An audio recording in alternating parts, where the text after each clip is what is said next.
Welcome everyone to Commit to Keiki's Talk Story Forum. Tonight, we're very pleased to have with us gubernatorial candidate Lynn Mariano. Lynn, mahalo for joining us tonight.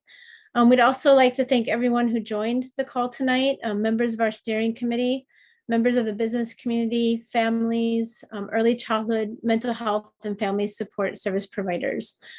For those of you that don't know, Commit to Keiki is a nonpartisan education initiative in partnership with Early Childhood Action Strategy partners, our business community, and our advocates in early learning, mental health, and family violence support.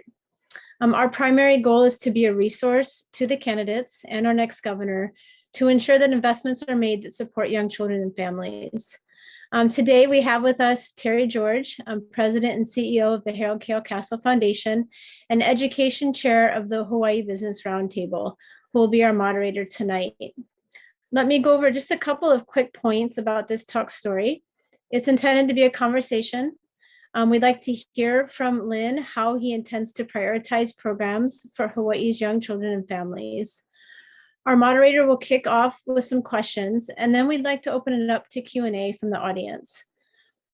Commit to Keiki steering committee members will have an opportunity to come off mute and on screen to ask their questions, and I see several of our members here tonight.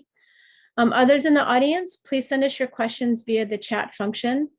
Hopefully we will get to all of the questions during this hour-long discussion. But until we get to the Q&A, we ask that you all please leave your videos turned off so that we can spotlight the speakers.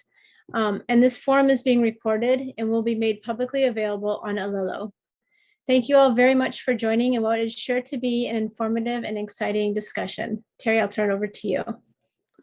Thank you, Carrie, and aloha, everyone. As Carrie mentioned, my name's Terry George, and I'm privileged to serve as the president and CEO of the Harold K. Castle Foundation. You know, several years ago, Carrie and I actually learned about a 2018 effort in California called the Choose Children campaign.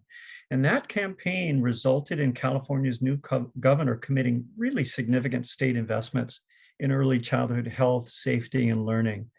So we're really excited to embark on something similar in Hawaii, which we call Commit to Keiki.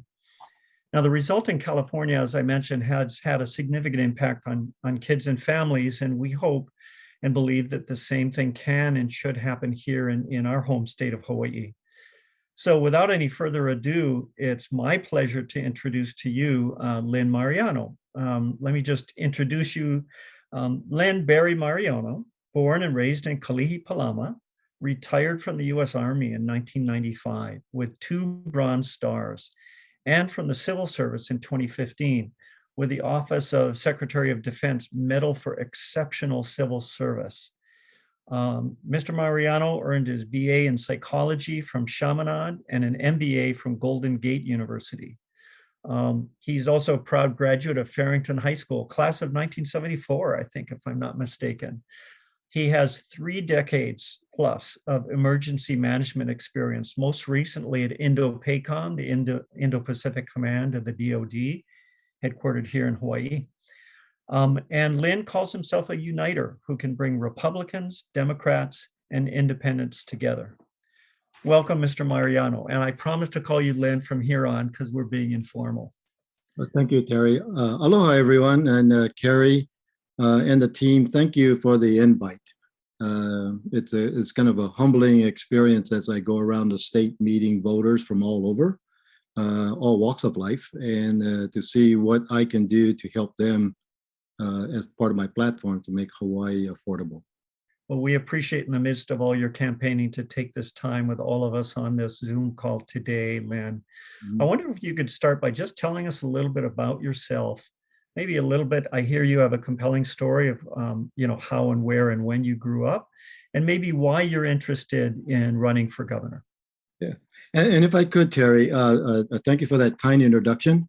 The last where I worked at was the Pentagon Force Protection Agency. I apologize, Pentagon Force Protection Agency. Yeah. Got it. But what I did was, after putting together a $250 million program, a 5-year program, working with the team of teams, we were able to complete that project under budget and ahead of schedule, from a concept to design, building, to the end product where the actual users, the police officers, use it.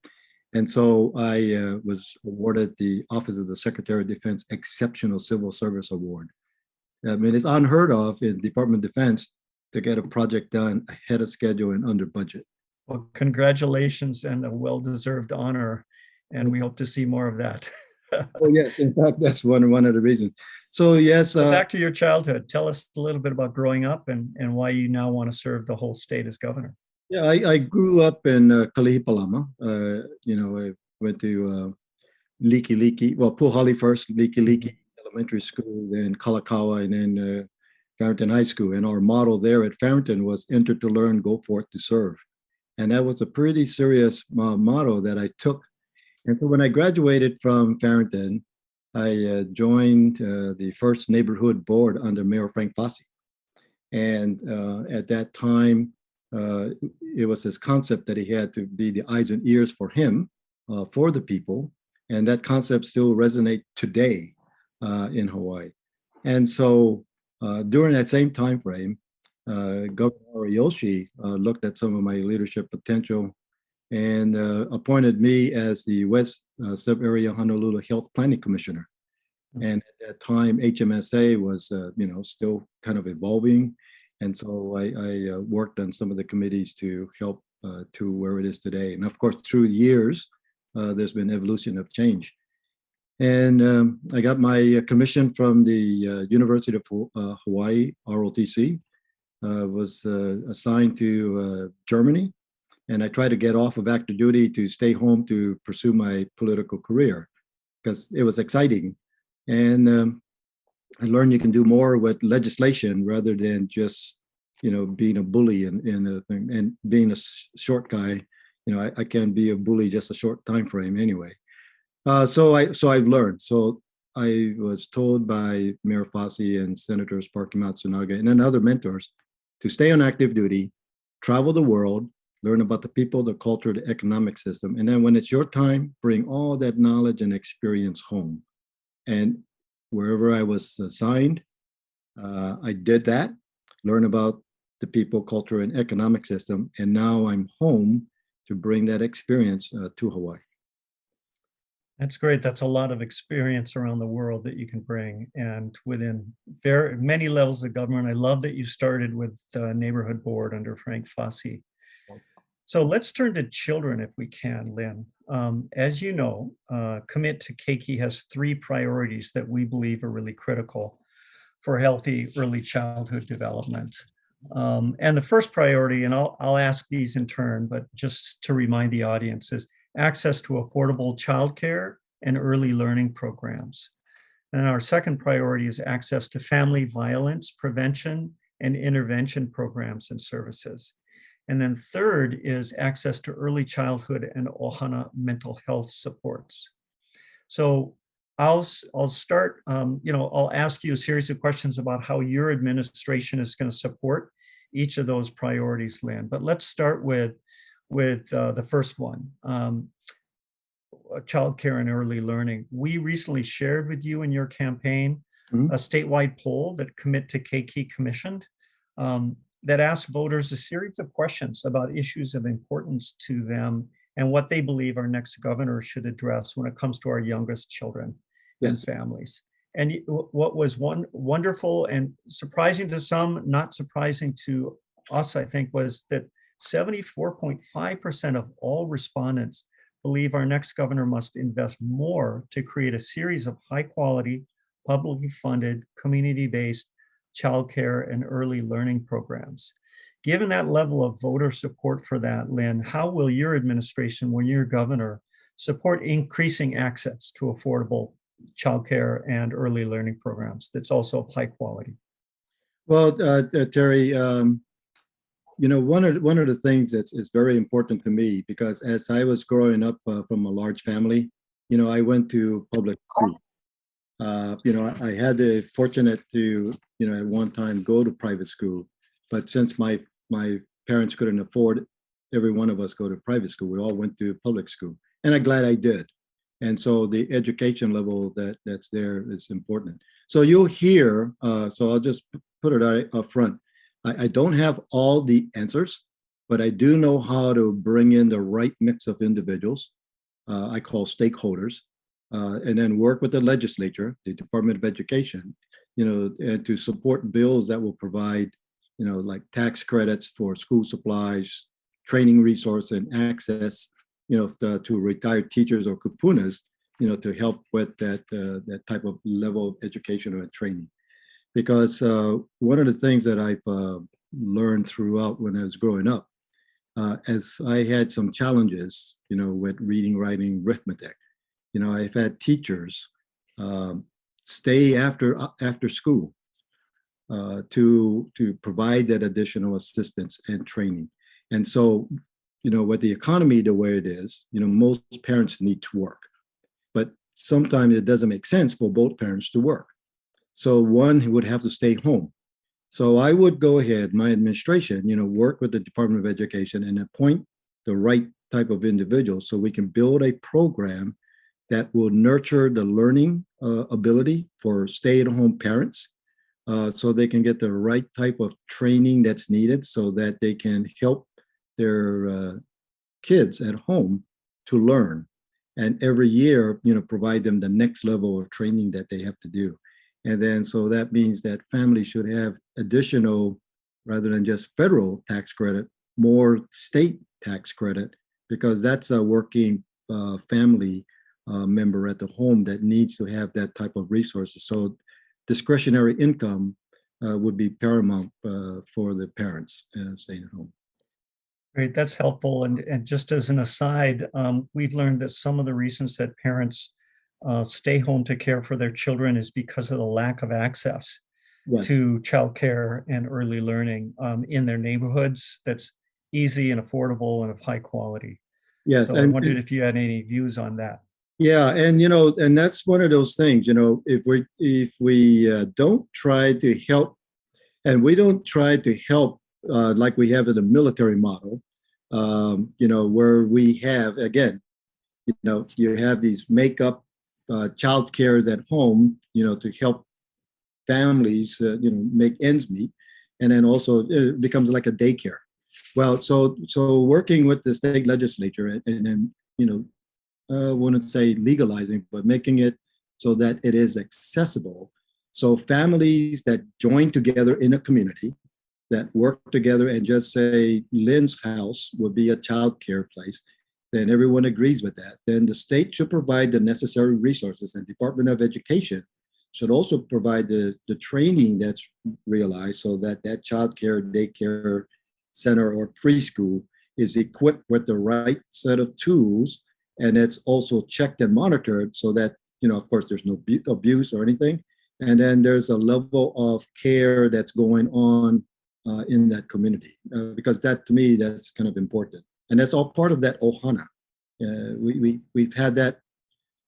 And we also, one way to do that is says, okay, we have retired teachers, we have kupunas, that will be a resource, and give them enough of a subsidy or tax credit so that they're not penalized through the Social Security system or whatever benefit that they have. Because again, learning about the basic needs at these child development centers is kind of important. I think the first to age 5, is very precious, and you learn about the culture and your economic, and you learn about many things. And so we should equip parents or the child care facility is being put up, regulated to the point that it's a viable program for all. Yeah, thank you for that. I think the community-based model that you talked about families taking care of each other, having accessible spaces is so important, Lynn. Yes. And it's certainly part of the way so many of us grew up, right? So Yes. that's great. I also thought it was refreshing for you to share. You don't have all the answers, but you're going to pull people into your administration to help you sort of shape the right way to approach things. So well said on that. If I told you I had all the right answers, I'd be a true politician. Got it. Well, that's great. Let me turn to our next question for you. you know firsthand from your various roles in leadership in Hawaii that COVID-19 has just left an indelible mark on our state. I looked up the numbers today, and well over 250,000 cases of COVID in Hawaii so far. And sadly, more than 1,400 people have died because of the virus. So COVID's impacted families, businesses all across the islands in immeasurable ways. And one area has been mental health, which I mentioned is one of the 3 priority areas for Commit to Keiki. In fact, 82.5% of those in our poll stated that it's important for our next governor to prioritize programs that address mental health needs for families and young children in the next budget. So our question is, how will your administration increase mental health supports for our youngest Keiki and their families? That's a really important question, particularly with COVID. This pandemic 2 years ago, we didn't know what we didn't know at that time. And so given that fact, the governor, the administration would have to do just like what the federal government is doing, the president of the United States, is to provide protection for everyone. And so that's why there was that Operation Warp Speed that was done to get the vaccination. And then it was a trial run. I mean, who would have thought a vaccination normally takes 5-6 years, and within 18 months, it was done. So to answer that question, it's kind of important to me that we look at that. I lost a lot of family members and some really good friends that were healthy, and they got COVID and they passed. And then with the lockdown, it was pretty hard. My mother passed away, not from COVID, but as a result of COVID. Oh, I'm so sorry to hear that. And so, I mean, that's one of the reasons I came home. And so during that time, that lockdown, we have 8 in the family, but my parents make 10. But then you can only have 5 to go to the funeral. That was kind of sad. But we may do. But to go back to the aspect, I would say that my administration would work with the Department of Health. We've got some good epidemiologists, scientists, and doctors. And so I would follow, their recommendation. See, they don't set policy; they give recommendations, and then based on all information that I would receive from businesses, the elected officials, just a whole plethora of individuals, come up with it, make an informed decision. Because although the lockdown is kind of important within the 60-day time frame, for 2 years that was way overdue. And so we need to keep the economy going. I agree with you there. And I go ahead, and then I'll. I'm going back now for mental health. Mm-hmm. Because of that lockdown, it was very, very hard for everyone, just kind of staying at home. And it affected everyone. I can tell you, even I was fortunate enough because I was called an essential personnel. So I went to work. And, because that's what I did over at the Indo-Pacific Command, worked with COVID for the Department of Defense. So we coordinated with the state and the state health department. And so mental health became a really serious aspect, not only from the standpoint of suicide, loneliness, depression, but, it's good to have everybody staying at home. But just like any other family unit, sometimes enough is enough. You need to have a break. And so same as that. So my administration would work to make sure that we have the right type of recommendations coming in, options, so that it's some things may be mandated, but in most cases, giving the options and making resources available to family units so they can make a choice. And then working within the insurance industries, particularly the health insurance industry, to modify some of the regulatory rules that they have to expand the types of benefits to deal with mental health and social issues, like counseling and other things alike. Now, Got it. So yeah, working closely with Department of Health, yes, helping the insurance industry to sort of modify their practices so they can provide more mental health supports. yes. Um, Turning to the youngest children, Lynn, about their mental health needs, what have you been learning as you've been going around the state campaigning about some of the main um, mental health challenges for the youngest children as their families have gone through so much during the COVID pandemic? What are they telling you? What are you learning about what some of their main challenges are in mental health?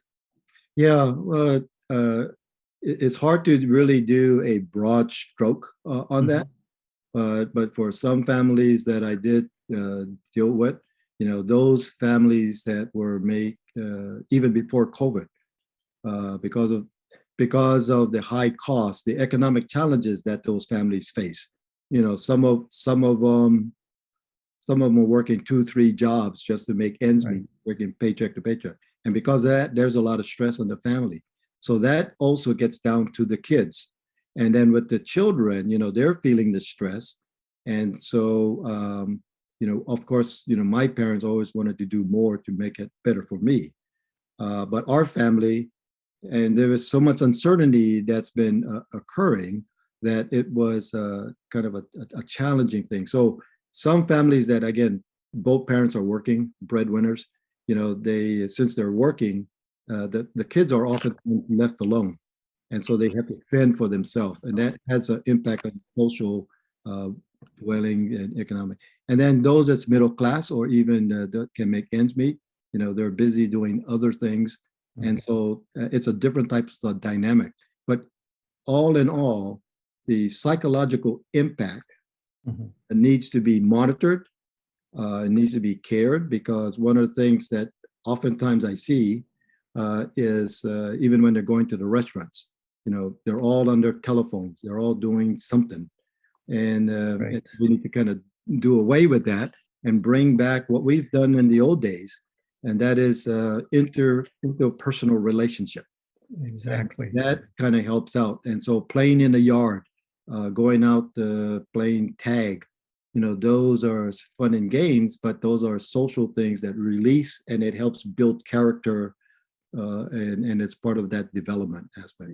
You're so right. One of my mentors, Dr. Robert Peters, who now heads the Early Learning Board, taught me that young children learn through play. That's how they learn. And it's critically important for them to have that opportunity. Turning to the next question, if I might. Again, we were surprised and pleased with the polling results. More than 85% of respondents told us that the next governor should prioritize family violence prevention and intervention programs. And that means child abuse, preventing child abuse, neglect, and intimate partner violence, which affect children so badly. How will your administration increase access to family support programs that sort of help to reduce and intervene in family violence? Well, again, we don't have, we've already talked about the stressors that's in the family unit. What's unique about this state is we don't have state police, right? Every state that I've been, we don't, there's a state police. We have county police. There's nothing wrong with that. But then now, we're using our police to be not only law enforcement, but now to be social psychologists and all that, to kind of second guess they're dealing with a crime or stressors at home. So they're asked to be social workers. And so my point is, again, growing up in a large family, we had those stressors. When my dad was working and my mom was working, things were pretty good. But when it was tight, we all knew that. And my brothers and sisters, we all kind of out and did many jobs. I delivered newspapers, washed dishes, clean yard, many different jobs just to pull in, food, money for food, to kind of make ends meet. And so those are some of the things that these are life value learning traits that, we need to teach not only the young family members, but also they can teach their kids. And this is where the kupunas play a big role in that. Rather than just having the parents drop their kids off to their parents and then do their own thing, we can bring them part of that unit. So my administration would work really hard, again, making sure that the family unit, that, particularly the parents, are giving the necessary tools, training. There's online classes, there's after-hour training that can be done. We can do it community-based at the library, or many different facets, so that new parents coming on board can learn some of these stressors and all that. Working with to deal with all these stresses, and then also working with the outlets for the medical profession, particularly interns, like Chaminade University have a good nursing school, using some of those students, or at the John Burns, they have students there, using them as a resource to go into the family units to help train or sit down and listen and just be an outlet, just being an outlet, so that they can help the family. It says, hey, you're not alone. We're here. We're not trying to tell you how to do your job. Raising your family is your choice, but I'm learning this in school. Have you tried this? And kind of work that way. So then becomes more of a collective, integrated, synergistic family values, like bringing back that aloha spirit. That's important. That's great. We're going to turn in a minute or two to questions from our audience, Lynn. But while they're compiling questions, and Carrie will sort of be leading the Q&A session, let me just ask you just a couple more things about your priorities so folks can hear directly from you. It's been publicized that in your campaign, some of your top priorities as governor include a shift towards an economy that features job diversification, increasing tax credits for small businesses and homeowners, imposing a tourism tax, and considering legalizing and taxing cannabis. And, I know there's more to your priorities than that, but I was just going to ask you, where does early childhood development fall on that list of priorities? Because as a governor, you only can do so many things. So how will you raise early childhood development into a higher priority in your administration? This is not a political answer, but that's okay. Early childhood raising, all of my programs, when you look at it, it all comes down to education.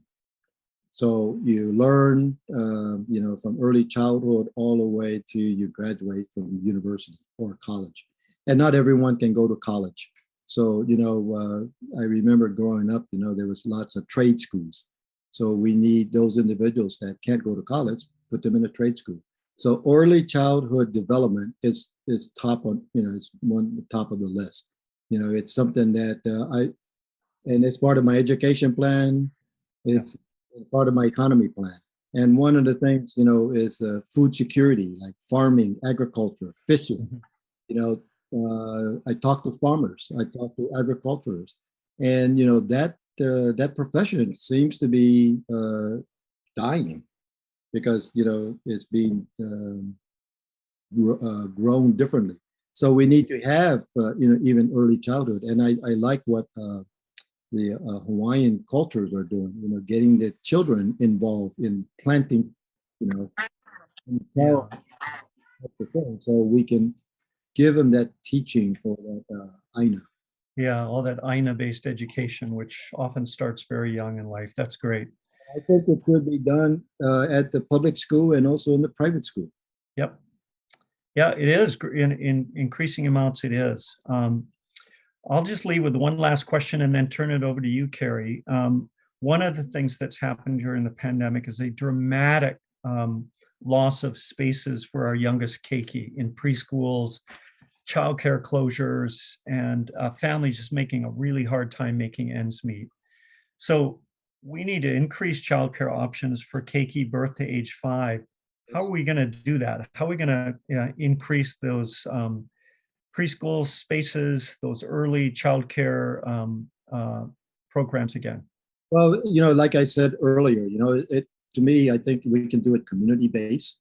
A couple of those things in Kaka'ako, Waimanalo, any other communities where the families can, as a unit, can kind of get together, and then provide each of those child care centers and daycare centers to register.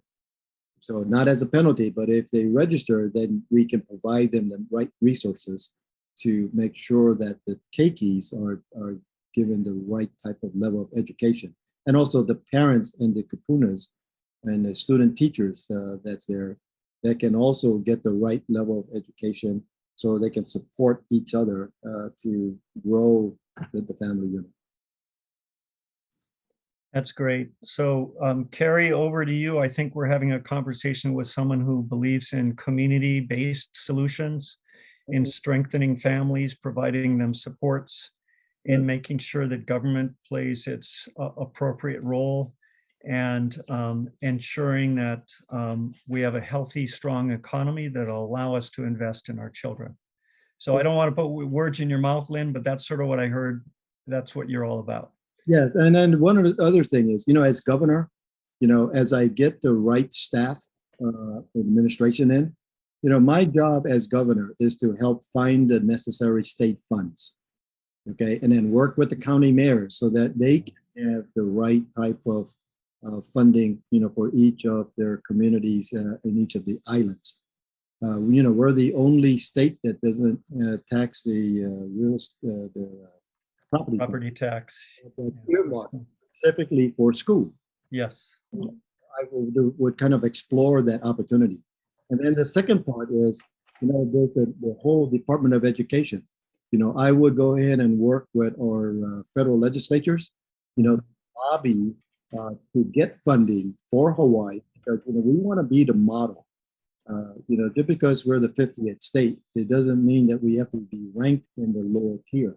And I want to change that paradigm, and we can do that through getting funding for education, and then also tapping in, all the resources as I mentioned earlier. That's great to hear, since we're ranked 43rd right now in among states in terms of state funding for early childhood and early learning. So there's only one way to go, and that's up.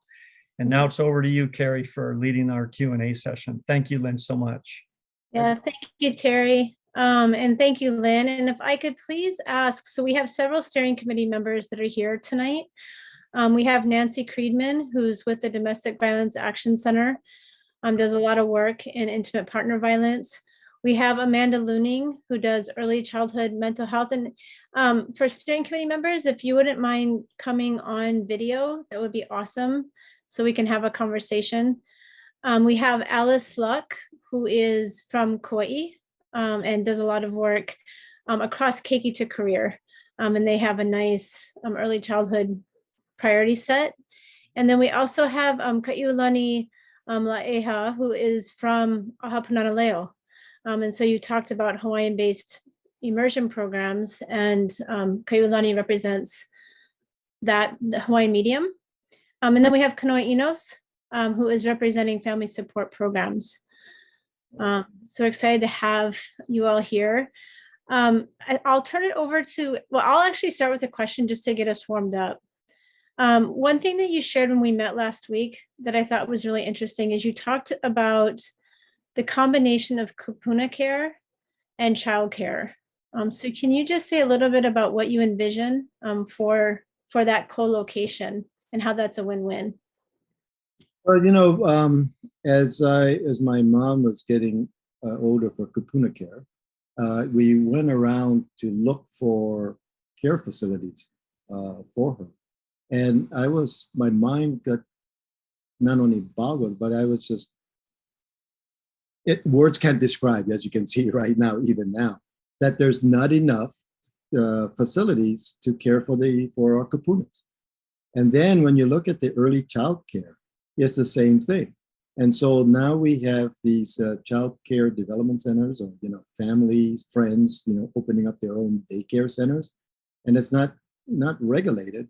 but it's not one of those that we can ensure that the type of quality education and training is being done, at that early age. And then also some of the kupuna care saying not there. So in some cases, I found that if you want to have your parents go to a facility, sometimes they may have to sell their house, which they worked hard to give to their family. They have to sell it to buy in to get to the level of care that they need. Now, that's just on Oahu. As I went around I looked at Kauai, I went to Maui, I went to the Big Island, and it's like not only the same, but in some cases, it's even worse. And so, what are we doing? So I would like to have my administration focus on that age group, the early child and also the kupuna, because one, we cannot leave them out. And then also the middle class and the social interaction, as I mentioned, and I mentioned earlier, tapping into retired teachers or also kupunas into these early child development. It's critical because it teaches the culture, it teaches the social skills, it teaches all those things that you and I, as we grew up, as we kind of learn, and as we go away to college and many different places, you say, gee, this is what grandma used to do. This is what mom would say. I think some of that is lost. And I think we need to bring that back. So my administration will focus on that integration of the family unit and bringing that back home. Because as an island state, we're by ourselves. It's not like being in the mainland where you can just get in your car, drive. When I was in Virginia, if I didn't like it, I would drive to DC, or I went to New Jersey, I went somewhere else. Here, I can go to those places, but it costs a lot of money just to get there. And just to go from island to island to meet your other family, that's kind of hard. And so we need to bridge that gap and we need to invest. And so my entire program is based on integrating all of that so that we can build this family unit because, we're one ohana. And so we have to care for ourselves. Great, thank you. And now I'll turn it over to Kanoi or Alice or Amanda, Nancy, Kaiulani. Kanoi, I see joined us from Kamehameha Schools.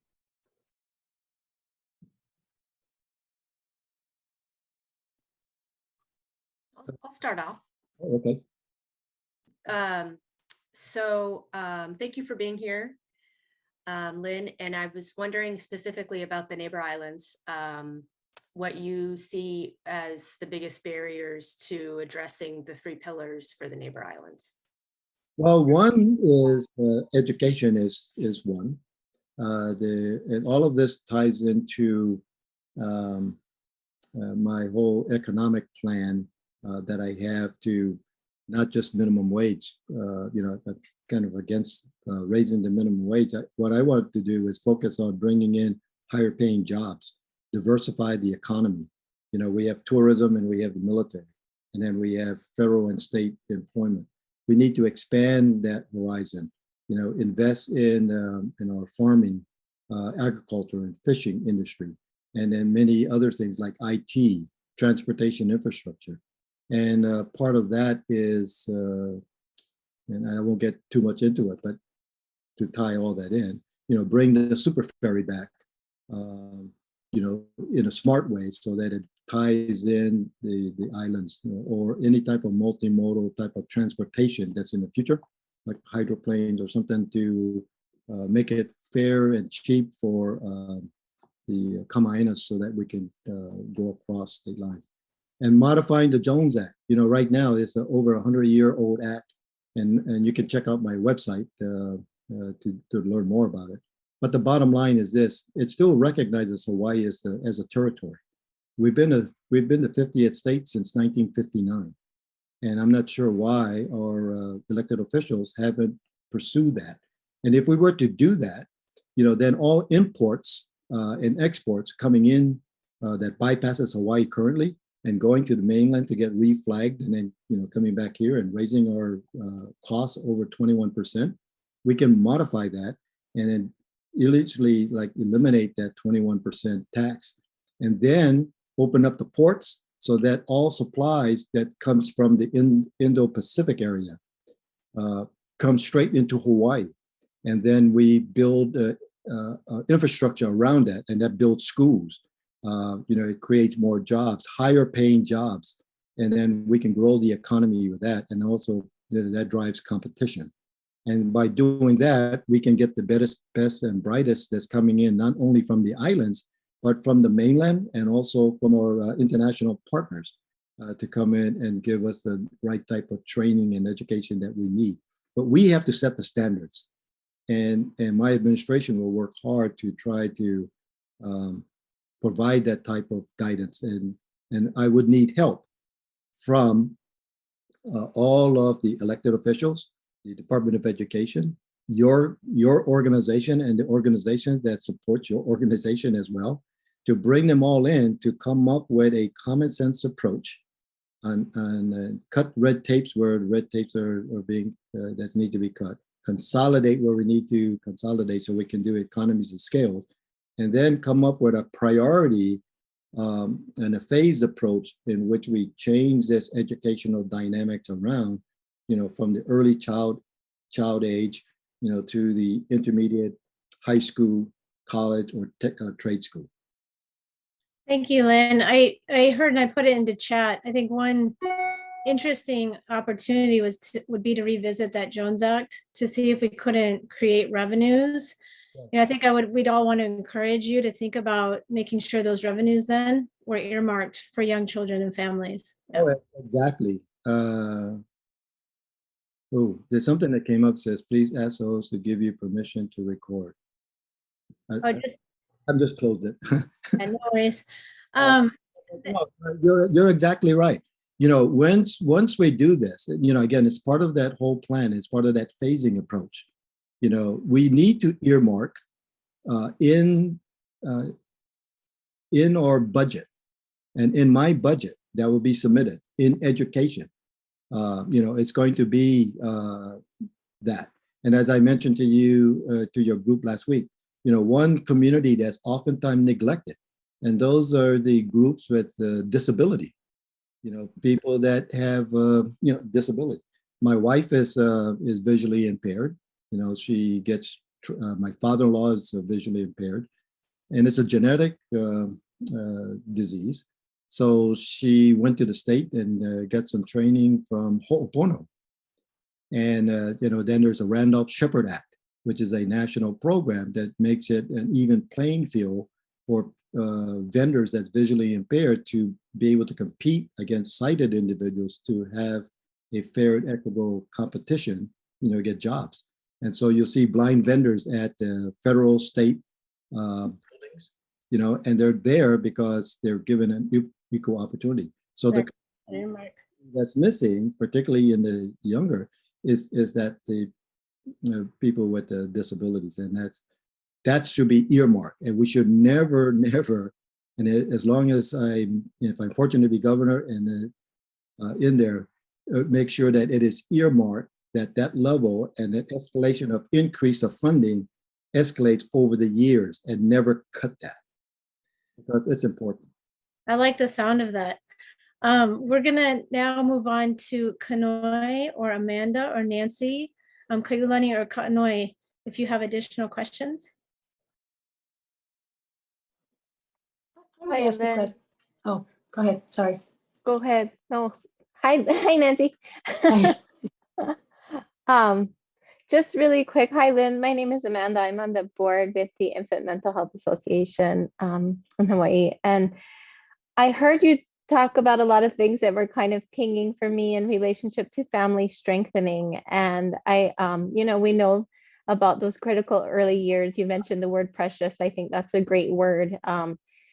I think my question is, I heard you say something, and I could be wrong, about kind of universal parenting education and the idea that we should provide sort of opportunity, and maybe I misheard you, but opportunity for parents to be supported universally in that way about stress management and about child development and those things, because they're raising our kiddos, right? And so I'm curious if I heard you correctly, if that's what I thought I heard, how you might fund that or put that together, because I like that idea quite a bit. Yeah, I don't know if I in you know, one of the things is as in the military, right? I commanded 2 companies and a battalion, and I seen the family unit grow, and you know, particularly with new couples in the military. You have 2 military couples, they have a child, you know, and their priority is the military. So as commander, you kind of have to mix the two. So it was kind of important that we provided the right type of tools or learning opportunities for those parents, and then give them the opportunity to pick and choose their area of specialty so they can teach their kids at home. You know, then we also had a thing that we call family support group. And the family support group is just families getting together, you know, as the husbands and wives are in the military and they're out there doing what they do is training hard to prevent war.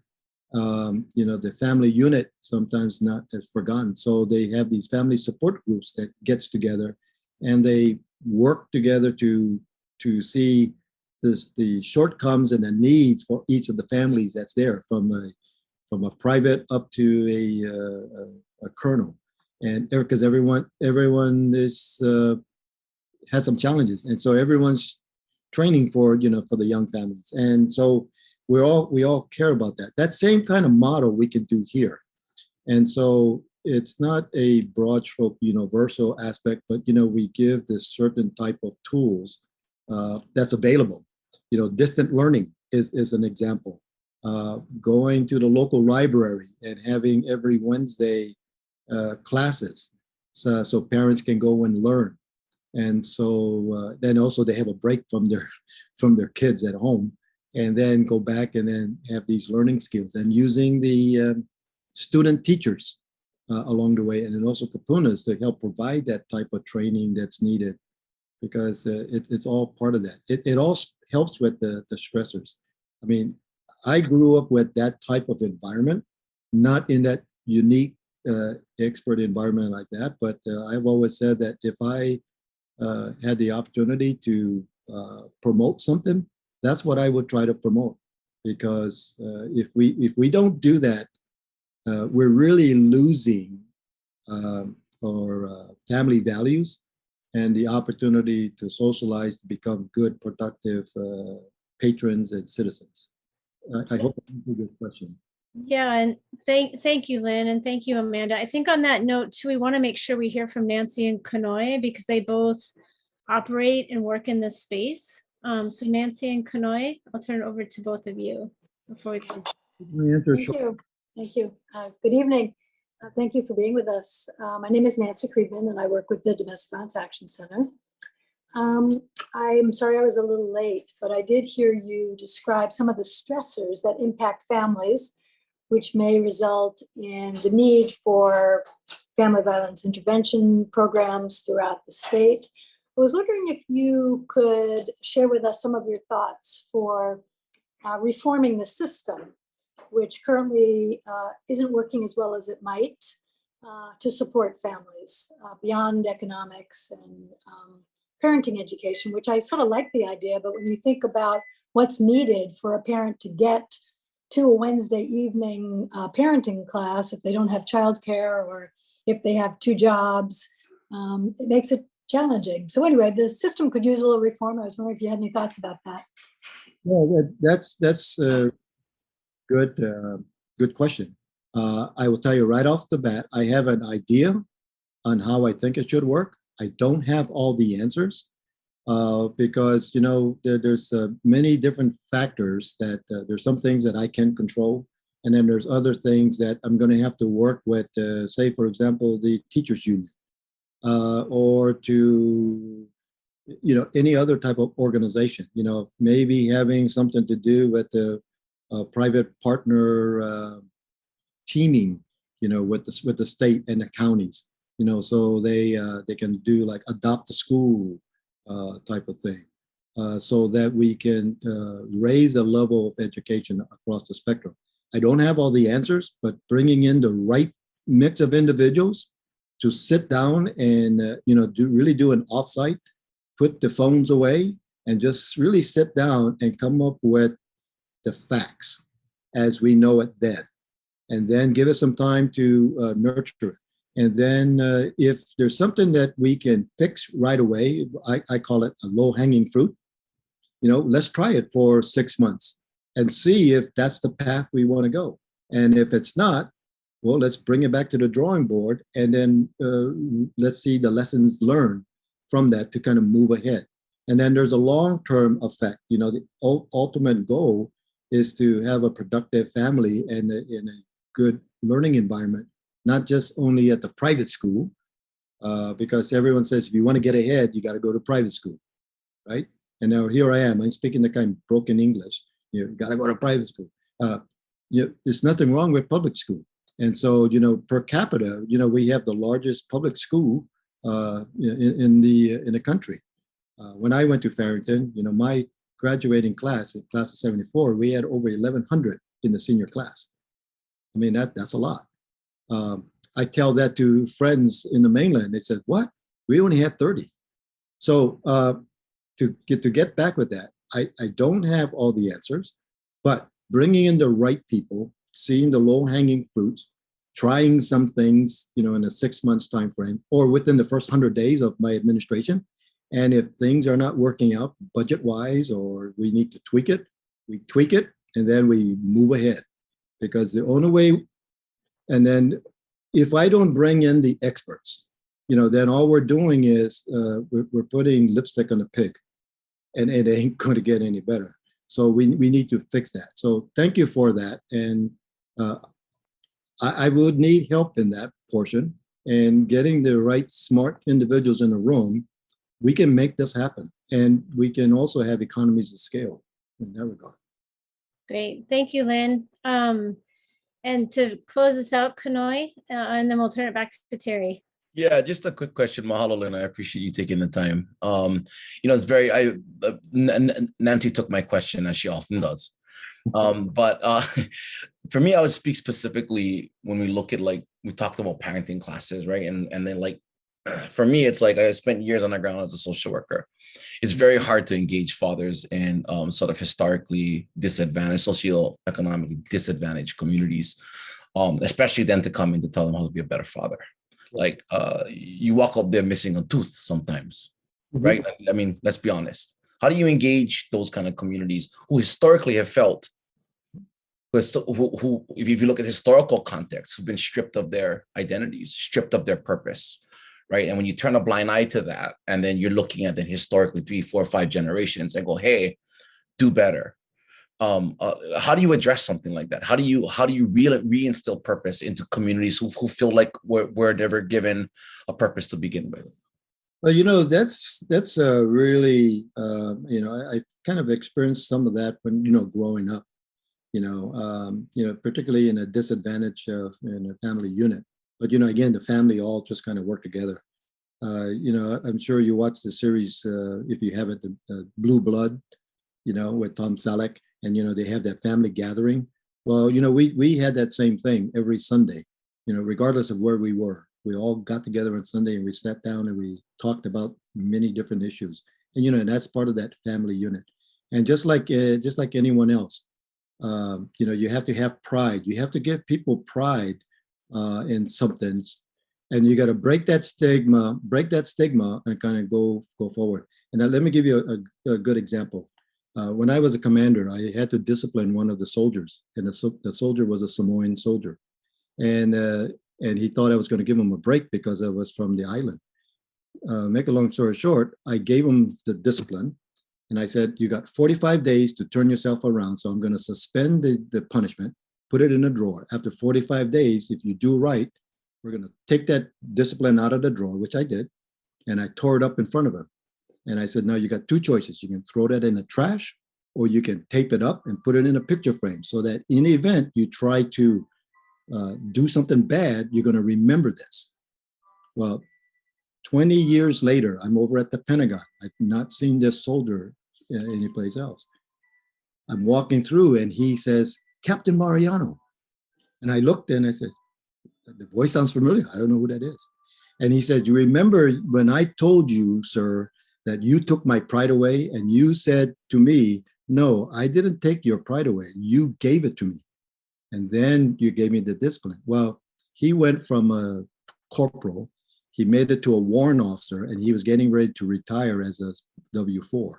So he was given that opportunity. And see, to go back, Kanoe, that's the kind of thing, that's us Polynesians, we all have pride.